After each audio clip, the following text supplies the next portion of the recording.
Привет, друзья! В то время как первая группа моих помощников ваяет основную плату ВВшника 21 века, а там основная проблема связана с исчезновением из продажи операционников Musis 03 и термалтраковских выходных транзисторов. Вторая моя группа помощников доводит микроконтроллерную управлялку автоматикой и регулятором громкости на Musis 72323, то третья группа моих помощников завершила испытание опытных партий фонокорректора СУ 21 века версии 1, 4, 4.2, 4.5 и 5. И вот по результатам испытаний я рихтанул и схему, ввел один дополнительный резистор, как в версии 5, исправил несколько очепяток в номиналах на шелкографии. Например, вот R14, мой нерадивый предыдущий компаньон в кавычках, прописал почему-то как 23 килоома, а ведь такого номинала нет не только в рядах E3, E6, E12, E24, а даже в E192. Пить надо меньше, дружище. А главная доработка версии 7 – это задействование встроенной защиты от электростатики во входных полевиках GFE 2140 фирмы Texas Instruments, ну на самом деле бурбрауновских. Так вот, по техническим условиям или даташиту GFE 2140 выдерживают между затвором и истоком 40 вольт. Но мой студент Юра Депо 196 при онлайн-испытаниях точки заземления экрана входного кабеля умудрился выжечь полевики входного каскада одного из каналов. Ну, неудачно, видно, коснулся где-то электростатики и по затвору выжег полевички. А ведь они там стоят достаточно дорого. Что-то около 5 баксов, по-моему. Так вот, чтобы этого больше никогда не повторилось, я врубил штатную по даташиту защиту GFE 2140, обеспечивающую безопасность вплоть до плюс-минус 2 киловольт. Ну, правда, при этом пришлось изрядно подкорректировать разводку печатной платы, но эта работа уже проделана. А заодно я увеличил площадь монтажной площадки под термовыводы коллекторов выходных каскадов, транзисторов выходного каскада в корпусе SOT 223 до рекомендуемых по их же даташиту площади в 1 квадратный сантиметр. На этих транзисторах штатно по моей схеме рассеивается до 200 милливатт. И они тепленькие. Нельзя сказать, что горяченькие, но тепленькие. Но вот при козе выхода на них может выделяться уже больше полуватта. Они станут горячие, если не сгорят вообще. Ну нет, не сгорят, конечно, но будут горячие. Так чтобы они не перегревались, надо выдерживать монтаж на печатную площадку площадью не менее 1 квадратного сантиметра. В версии 7 я это как раз и сделал. На печатной плате увеличил площадочки под термовыводами коллекторов.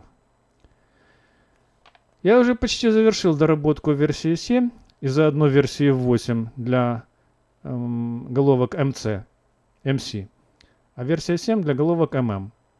И даже заказал на GLC PCB 500 штук печатных плат. Серию. Они должны приехать через, по-моему, там у них норматив 16-18 рабочих дней. Ну, то есть к концу августа эта серия должна ко мне приехать, печатных плат. И этой серии хватит и моим VIP-патронам моего Патреона, которым я подарю по паре штук этих плат просто бесплатно, как VIP-патронам. Ну, хватит этой серии и покупателям интернет-магазина Имрад, в котором они скоро появятся и в виде просто печатных плат, и в виде наборов со всеми радиоэлементами. как это уже, впрочем, было с версией V4, которая до сих пор, кстати, в продаже есть в Embrad. Тем временем, остальные мои помощники тоже не теряют время даром. Например, Виктор Потирайло доводит свой оригинальный вариант четырехслойной печатной платы Фонокора, на одной стороне которой разведен левый канал, а на второй правый, причем вместе с выпрямителем питания и стабилизаторами питания. Довольно интересный тоже вариант. Еще один мой патрон. Александр Луценко с ММ-бошкой Artofon 2M Red и с тест-диском тоже ортофоновским, на котором записан свип от 800 Гц до 50 кГц, убедился в достижении рекордной для ММ-бошек верхней частоты 25 кГц. Вот она, моя апериодическая ВЧ-коррекция. Как она работает, видите? Реально. Отметьте, что на ВЧ и в помине нет никаких горбов АЧХ, с которыми якобы борется стандартным в кавычках 47 килоомным входным сопротивлением.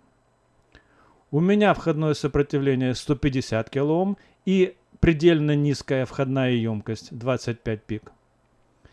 И при этом я достигаю максимально плоской в области высших частот частотные характеристики.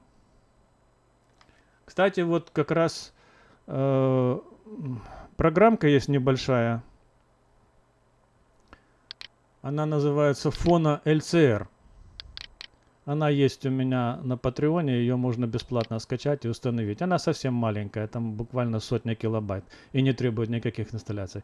Так вот, посмотрите, если в стандартном включении 47 килоом и 250 пик АЧХ ортофона вот начинает заваливаться, мягко говоря, с 10 кГц, то если уменьшить входную емкость с 250 до 25 пик, то получится вот такая характеристика частотная. Но она еще хуже с завалом, так? А если сделать входное сопротивление, как у меня в моем корректоре, с апериодической ВЧ-коррекцией, то посмотрите, что получается. Вы расширяетесь далеко за 20 кГц. Что реально Александр Луценко и намерил. Вот так. Спасибо всем, кстати, моим помощникам. Они здорово мне помогают. Ну, на сегодня, наверное, все. В заключение могу только пригласить вас всех в мой Patreon, так как там на сегодняшний день уже больше 260 с чем-то там моих публикаций. Заходите, регистрируйтесь, читайте. Удачи! Всегда ваш Николай Сухов.